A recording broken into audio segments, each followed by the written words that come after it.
kita lanjutkan dari yang part 3.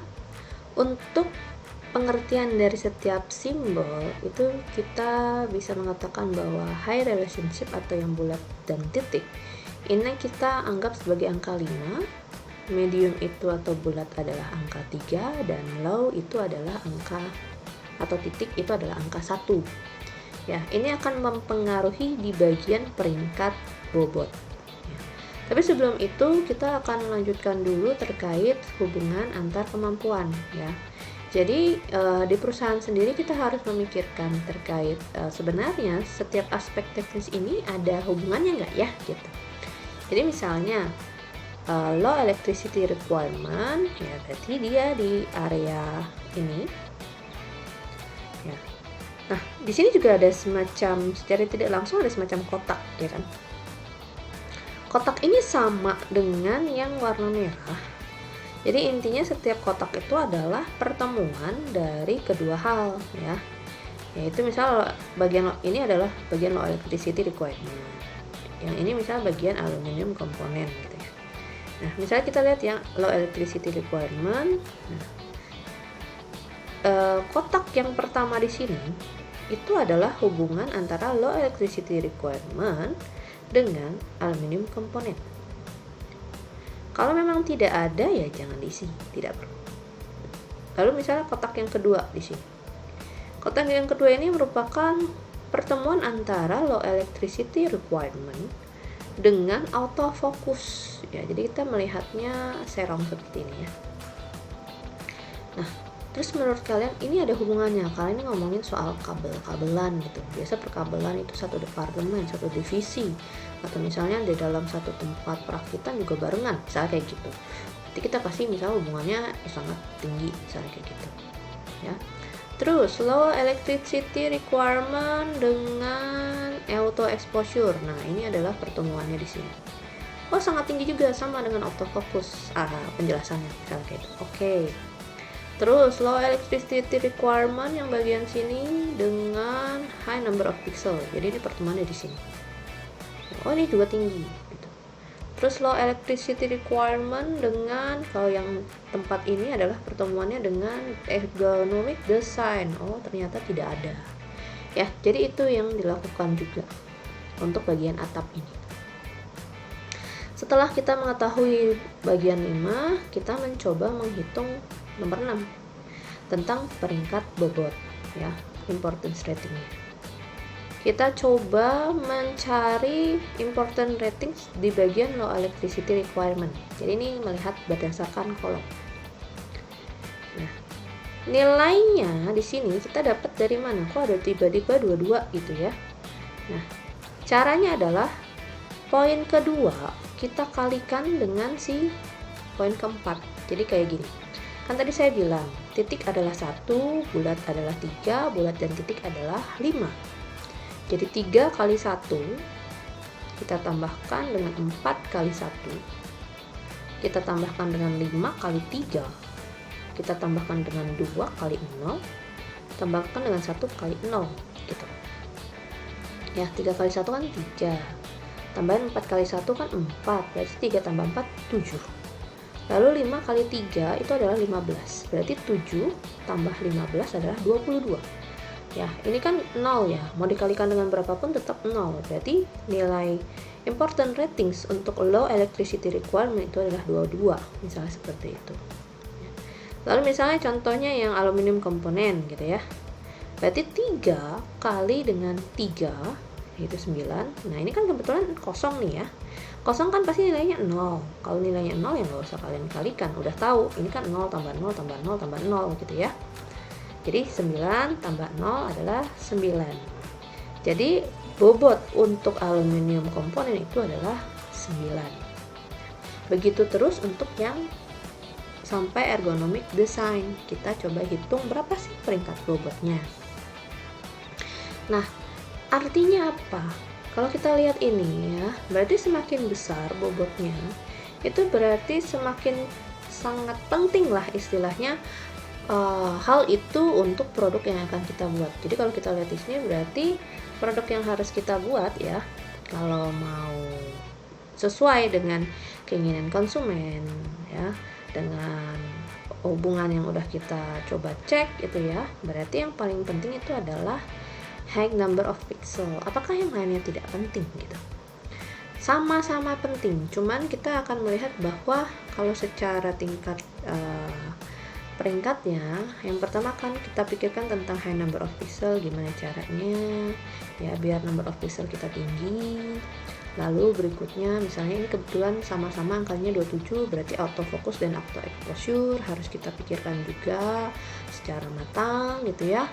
Kemudian ergonomic design, ternyata kalau orang mungkin sebelumnya kan mikir yang penting kan kamera, yang penting dia berjepret gitu kan, tapi ternyata harus memikirkan juga terkait bagaimana desain kamera itu agar enak dipakai orang gitu ya. Ergonomic design itu misal contoh kayak kalian ada botol gitu ya, botol minum kan kalau kalian lihat mungkin ada ya dia ngasih kayak garis-garis gitu. Nah itu kan biar orang misalnya gampang ketika menggenggam botol minum itu nggak licin, langsung jatuh. Itu salah satu contoh ergonomic design gitu ya. Ya misalnya kayak kamera, ternyata kameranya misalnya ukurannya harus yang gimana ya, jangan yang terlalu besar, jangan terlalu kecil, misalnya yang pas gitu, misalnya ketika digenggam pakai tangan pas gitu, misal contohnya seperti itu ya. Lalu berikutnya yang harus dipikirkan tentang low electricity requirement ya, baru aluminium komponen itu ya fokus utamanya ya. Lalu berikutnya kita harus mencoba bandingkan dong ya, produk pesaing yang ada itu gimana ya, seberapa baik produk yang sudah ada di pasar atau produk pesaing kita itu dapat memenuhi keinginan pelanggan ya. Jadi misalnya kita punya pesaingnya ada 2 perusahaan gitu ya, perusahaan A dan perusahaan B ya, kita coba cek gitu ya, apakah yang produk kamera perusahaan A ini ringan gitu ya. Nah di sini jawabannya ada 3 jenis, G atau good, F atau fair, P atau poor. Jadi kalau misalnya memang menurut kalian bahwa kamera perusahaan A itu ringan dengan banget malah gitu misalnya, itu berarti kita bisa mengatakan good gitu misalnya. Kalau misalnya yang company B gimana? Biasa aja sih, nggak terlalu berat tapi nggak gitu ringan juga gitu. Maksud saya nggak ringan gitu, ini tuh berat pisan gitu, berat banget gitu. Nah itu berarti P, poor ya. Contoh yang F misalnya reliable gitu. Kamera perusahaan A ini reliable nggak? Misalnya kalau jepret emang presisi atau apa gitu misalnya ya.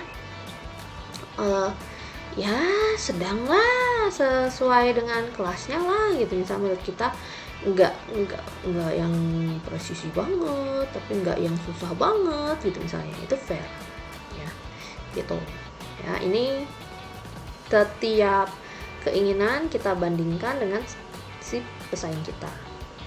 Nah, apa sih gunanya gitu ya? Nah, dari sini kita udah bisa tahu gitu ya. Ternyata perusahaan pesaing itu punya kelebihan dan kelemahan. Nah, kalau kita memikirkan kita mau membuat produk tapi kita pengen yang kalah deh semuanya dari pesaing gitu, ya ngapain gitu ya. Atau kita mau membuat produk tapi ternyata ada pesaing yang semuanya udah good gitu ya. Nah, gimana dong cara kita dapat bersaing dengan dia? Misalnya contohnya kayak gitu. Nah, misalnya yang A, ini A tuh mayoritas good gitu ya. Tapi ini dia kurangnya di high resolution ya. Padahal menurut hasil hubungan kita itu menganggap bahwa bobot untuk resolusi tinggi itu yang paling oke gitu kan, karena high number of pixel nomor pertama gitu. Berarti kita bisa nih coba bersaing di sini misalnya kayak gitu. Atau reliable-nya kita tingkatkan biar good juga misalnya kayak gitu, biar bisa bersaing dengan company A. Nah, gimana cara bisa bersaing dengan company B? Lihat aja nih kan yang bagian selain bagian G sisanya apa gitu ya. Itu yang kita coba tingkatkan di produk yang kita kembangkan. Lalu berikutnya yang ke-8, kita akan mencoba menentukan target nilai untuk atribut teknis kita. Misal, low electricity requirement. Nah, biasanya kalau ngomongin electricity, satuannya apa gitu misalnya. Oh, tentang ampere. Ampere dari si listrik yang digunakan. Misalnya yang low itu adalah 0,5 A gitu misalnya. Ya udah, kita tulis di sini 0,5 A. Terus misalnya aluminium komponen. Menurut kita aluminium komponen yang bisa membuat barang itu ringan, itu sebenarnya harus berapa persen dari total bahan yang digunakan? Oh, 75% misalnya kayak gitu. Lalu autofokusnya yang kayak gimana? Standar penilaiannya gitu. Oh, 2 inch sampai hingga gitu misalnya, dan sebagainya. Oke. Nah, berikutnya kita masuk ke poin ke-9, yaitu technical evaluation. Kita akan mencoba membandingkan hasil atribut yang kita akan lakukan di produk kita ini versus dengan pesaing. Ya, kalau kalian lihat ini company A, company B, ini pesaing, lalu ini kita as. Ya. Kita lihat nilainya masing-masing ya, target atau technical attribute dari masing-masing pesaing. Ya. Misalnya yang company A ternyata ampere dia 0,7, kalau yang B 0,6. Nah, kalau kita kan 0,5 ya, secara teknis untuk low electricity requirement punya kita lebih istilahnya lebih kecil dibanding pesaing lain. Oh, berarti kita bisa bersaing di sini, misal. Terus misalnya untuk komponen aluminiumnya ternyata lebih banyak kita. Kalau pesaing A cuma 60, pesaing B 50 gitu ya. Berarti harusnya kita lebih ringan, harusnya gitu kan. Atau yang lain autofocus, semuanya ada kok. Ya udah, berarti kita sama yang lain ya udah sama-sama bagus di sini ya. Kalau enggak mesti kayak oh bukannya berarti harusnya yang lain, no, kita jawabnya yes. Enggak juga. Kalau misalnya pesaing yang lain udah bagus juga, ya udah gitu. Yang penting itu adalah ketika in overall kita bisa membandingkan apa sih sebenarnya yang pembeda kita dibanding yang lain, tapi dalam konteks yang bagus gitu. Oh, kita dapat bersaingnya dalam hal-hal yang mana, seperti itu.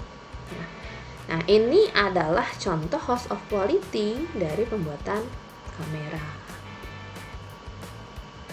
Nah, untuk host of quality sendiri sebenarnya nggak hanya sekali dibuat, bisa dilakukan berkali-kali sampai kalian bisa menciptakan quality plan. Jadi maksudnya gimana? Yang tadi kita buat itu cuma bagian ini ya, yang konsumen inginkan versus karakteristik dari desain yang akan kita buat. Nah, untuk membuat karakteristik desain tadi, kita otomatis harus tahu dong komponen yang dibutuhkan itu apa ya. Jadi di sini nanti kita akan spesifikasi lagi di host of quality yang kedua, komponen apa saja yang dapat mendukung terjadinya desain karakteristik yang sudah kita rancang di host of quality pertama. Lalu dari spesifik komponen tadi, otomatis kalian harus memikirkan terkait gimana ya proses produksinya ya, untuk sambung menyambung menjadi satu kamera. Itu di host of quality ke-3.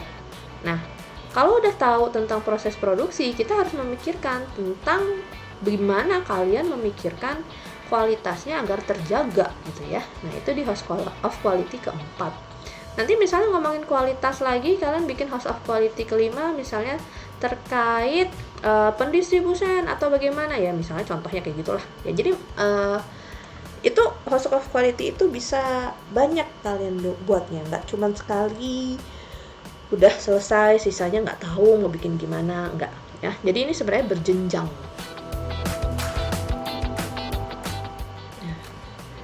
Lalu terkait untuk proses sendiri ya, ketika kalian mau membuat produk gitu ya, otomatis kalian butuh yang namanya tim. Nah, jenis-jenis tim yang bisa digunakan itu ada 4 ya. Secara tradisional itu seperti kalian ya, pokoknya ada divisi, setiap divisi punya tugas dan tanggung jawab yang berbeda-beda. Yang penting pokoknya tiap divisi mengerjakan apa yang disuruh gitu ya. Nah, di sini itu tradisional itu memang sering digunakan, tetapi memang agak sulitnya adalah karena setiap